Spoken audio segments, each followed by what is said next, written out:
নবীজি সাল্লাল্লাহু আলাইহি সাল্লামের নির্দেশে তার যুগ থেকে সাহাবীরা ইসলামের বার্তা নিয়ে পৃথিবীর এক প্রান্ত থেকে অন্য প্রান্তে ছুটে গেছেন, বিশ্বজুড়ে ছড়িয়ে দিয়েছেন ইসলামের শান্তির বাণী। নবীজি সাল্লাল্লাহু আলাইহি সাল্লামের যুগে বাংলাদেশে এসেছিলেন 4 সাহাবী। তারা এই অঞ্চলে ইসলামের বাণী প্রচার করেছিলেন, যা বাংলাদেশে আজকের মুসলিম সংখ্যাগরিষ্ঠ সমাজ গঠনে গুরুত্বপূর্ণ ভূমিকা রেখেছে। কিন্তু কারা ছিলেন সেই 4 সাহাবী? বিস্তারিত জানাচ্ছেন আরিফ হাসান। ইসলামের আলো যখন পৃথিবীর এক প্রান্ত থেকে অন্য প্রান্তে ছড়িয়ে পড়ছিল, তখন আরব মুসলিম বণিকদের হাত ধরে এই অঞ্চলে ইসলামের সূচনা হয়। তবে এই কথা আরও বিস্ময়ের যে, বিশ্বনবী হজরত মুহাম্মদ সাল্লাল্লাহু আলাইহি ওয়াসাল্লামের জীবদ্দশায় বাংলাদেশে ইসলাম প্রচারের ইতিহাসের এক বর্ণাঢ্য অধ্যায় রচিত হয়েছিল। 4 জন সাহাবা নবীজির নির্দেশেই বাংলার মাটিতে ইসলাম প্রচারের জন্য এসেছিলেন বলে ধারণা ইসলামিক চিন্তাবিদদের।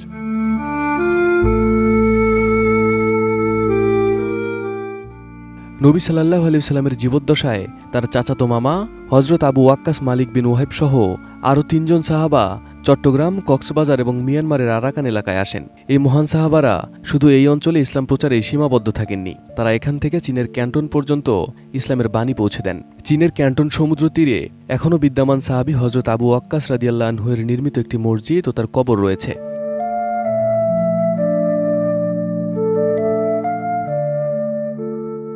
কোয়ালিটি সম্পন্ন আন্তর্জাতিক মানের CMT500W CSRM committed for better steel. 8ম-9ম শতাব্দীতে সন্দ্বীপ, রামুসহ দেশের বিভিন্ন স্থানে বণিক ও মুবাল্লিগরা ইসলাম প্রচার করেছিলেন বলে ঐতিহাসিক প্রমাণ পাওয়া যায়। তৎকালীন আরব লেখকদের বর্ণনায় কামরূপ, আসাম ও রাহমি রাজ্যের কথা এসেছে, যা 8ম থেকে 1200 শতাব্দীতে পাল সাম্রাজ্যের অন্তর্ভুক্ত ছিল।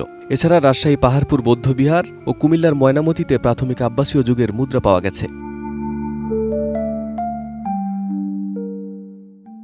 সম্প্রতি লালমনিরহাটের সদর উপজেলার পঞ্চগ্রাম ইউনিয়নের মজদের আরা গ্রামে 69 হিজরিতে নির্মিত একটি প্রাচীন মসজিদের ধ্বংসাবশেষ পাওয়া গেছে।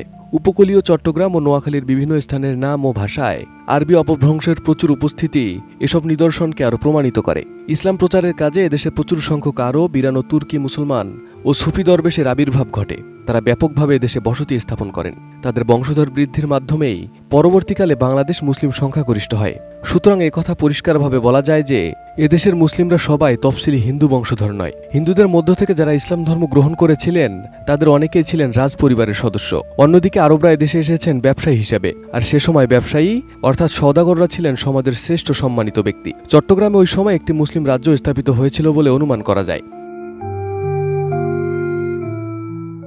এদিকে ভারত থেকে বাবা রতন আল হিন্দ অথবা রতন আবদুল্লাহ আল হিন্দ মদিনায় গিয়ে রাসূলুল্লাহ সাল্লাল্লাহু আলাইহি ওয়াসাল্লামের কাছে ইসলাম ধর্ম গ্রহণ করে সাহাবা হওয়ার গৌরব অর্জন করেছেন বলে জানা যায়। শুধু তাই নয়, মালাবারের অনুগত চের দেশের রাজা চেরম রাসূলুল্লাহ সাল্লাল্লাহু আলাইহি ওয়াসাল্লামের কাছে গিয়ে ইসলাম ধর্ম গ্রহণ করেছিলেন বলেও জানা যায়। সুতরাং বলা যায় হিজরি প্রথম দিক থেকেই বাংলা ইসলামের আগমন ঘটেছিল। তবে ওই সময় ইসলাম প্রচারের উদ্দেশ্য এতদ অঞ্চলে যারা আগমন করেন তাদের বিস্তারিত বর্ণনার ক্ষেত্রে ইতিহাস নীরব। পরবর্তীকালে আগতদের মাত্র কয়েকজনের নাম জানা যায়, যারা মূলত মধ্য এশিয়া ও পারস্য থেকে এদেশে আগমন করেন।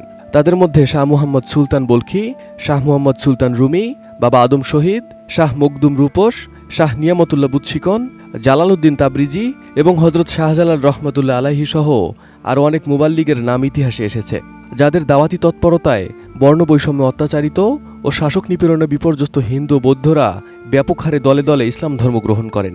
শুধু তাই নয়, এ সময় অনেক শাসক ইসলামের সৌন্দর্যে মুগ্ধ হয়েও ইসলাম ধর্ম গ্রহণ করেন এবং ইসলাম প্রচারে ব্যাপক সহযোগিতা করেন। আবার অনেকে ইসলামের বিরুদ্ধাচরণ করে মুবাল্লিগদের বিতাড়িত করার জন্য অস্ত্র ধারণ করেন। অনেক মুবাল্লিগ এ সময় তাদের হাতে প্রাণ হারান, যাদের মধ্যে বাবা আদম শহীদের নাম উল্লেখযোগ্য। অনেক সময় মুবাল্লিগ ও নমুসলিমরাও সশস্ত্র প্রতিরোধ গড়ে তুলে এসব রাজাদের বিরুদ্ধে জয়লাভ করেন। 1303 সালে বিখ্যাত শাহজালাল রহমতুল্লাহ আলাই 360 জন সঙ্গীসহ রণপ্রস্তুতি নিয়ে দিল্লি থেকে সিলেটে আগমন করেছিলেন এবং অত্যাচারী রাজা গৌরগোবিন্দকে পরাজিত করেন। তার উন্নত চরিত্র মাধুর্যে মুগ্ধ হয়ে বাংলার হাজার হাজার হিন্দু বৌদ্ধ ইসলাম গ্রহণ করেছিল। Arif Hasan, ATN news.